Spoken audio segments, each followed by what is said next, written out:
சொசைட்டியும் சரி, நம்ம வீட்லேயும் சரி, பெருசா அந்த டாப்பிக்க பத்தி யாரும் பேசியிருக்க கூட மாட்டாங்க. என்ன அப்படின்னு பார்த்தீங்கன்னா, அந்த போஸ்ட்பார்ட்டம் டிப்ரஷன் தான். எல்லா பொண்ணுங்களும் அந்த பிரெக்னன்சி முடிஞ்சு, அந்த குழந்தை பிறந்ததுக்கப்புறம் ஃபேஸ் பண்ற ஒரு ரொம்பவே ஒரு கிரிட்டிக்கலான ஒரு situation both mentally and physically. அது என்ன கெட்ட வார்த்தையா? ஏன் இத பத்தி யாருமே நம்ம வீட்ல நம்மளுக்கு சொல்லிக் குடுக்க மாட்டேங்கிறாங்க.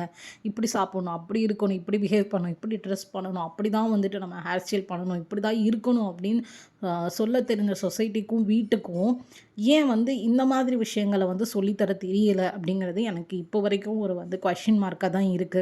இது என்ன பெரிய எந்த விஷயமா? நாங்கலாம் பார்த்துட்டு தானே வந்திருக்கோம். இது எல்லா கேர்ள்ஸும் கோ த்ரூ பண்றது தான். இதெல்லாம் ஒரு விஷயம் நீ பேச வந்துட்ட அப்படின்னு நினைக்கிறீங்கன்னா, please skip this video. This is not for you. என்ன மாரி நெறைய பேர் ஸ்ட்ரகிள் பண்ணிட்டு இருக்காங்க. என்னோட ஃப்ரெண்ட்ஸ் மோஸ்ட்லி சொன்னது நீ இந்த மாரி டாபிக்ஸ் எடுத்து நீ பேசி போடு. நான் ஒரு பப்ளிக் ஸ்பீக்கிங் இதில இருந்திருக்கேன். ஸோ நான் எப்படி பேசுவேன் அப்படிங்கிறது என்னோட ஃப்ரெண்ட்ஸ் சர்க்கிள்ல தெரியும். So they suggested me.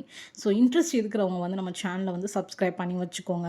நான் ரொம்பவே கோ த்ரூ பண்ணேன். எந்த அளவுக்கு அப்படின்னா, பக்கத்தில யாராவது பெருமூச்சு விட்டா கூட, ஏன் மூச்சு விட்டா கூட எனக்கு பயங்கரமா கோவம் வந்தது. அந்த அளவுக்கு நான் ரொம்ப ஸ்ட்ரெஸ்டா, ரொம்ப டிப்ரஸ்டா இருந்தேன். ஏன்னா நான் ஃபர்ஸ்ட் பார்ன் வேற. எனக்கு முன்னாடி யாரும் பொறக்கல. ஸோ அந்த ஃபர்ஸ்ட் பார்னுக்கு தெரியும். அந்த குழந்தை வளர்க்குறது எல்லாமே புதுசா தான் இருக்கும். அதுவும் அ எப்படி சொல்றது? ஒரு சப்போர்ட்டிவான ஒரு பேக்ரவுண்ட் இல்ல அப்படின்னா, ரொம்பவே ஸ்ட்ரெஸ்டா இருக்கும்.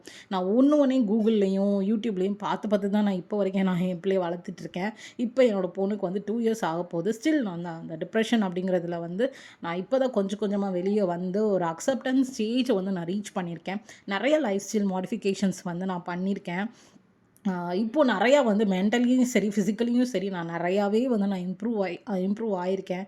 உங்கள எத்தன பேர் போஸ்ட்பார்ட்டம் டிப்ரஷன் ஃபேஸ் பண்றீங்க அப்படின்னு சொல்லிட்டு தெரியல. இன்கேஸ் நீங்க ஃபேஸ் பண்ணிட்டுருக்கீங்கன்னா, திஸ் டூ ஷால் பாஸ் அப்படின்னு தான் சொல்வேன். இதுவும் கடந்து போகும். உங்களுக்கு நான் எப்படி அத வெளியில வந்தேன், நான் எப்படி இப்போ என்னோட லைஃப் ஸ்டைல்ல என்னென்ன சேஞ்சஸ் பண்ணிட்டுருக்கேன், இதில உங்களுக்கு உன்னோட லைஃப் ஸ்டைல நெக்ஸ்ட் ஸ்டேஜ்க்கு இம்ப்ரூவ் பண்ணி கொண்டு போணும் அப்படின்னு நெனச்சீங்கன்னா, ப்ளீஸ் நம்ம சேனல சப்ஸ்கிரைப் பண்ணி ஃபாலோ பண்ணி வச்சுக்கோங்க. டெஃபினட்டா நெக்ஸ்ட் எபிசோட்ல ஷேர் பண்றேன்.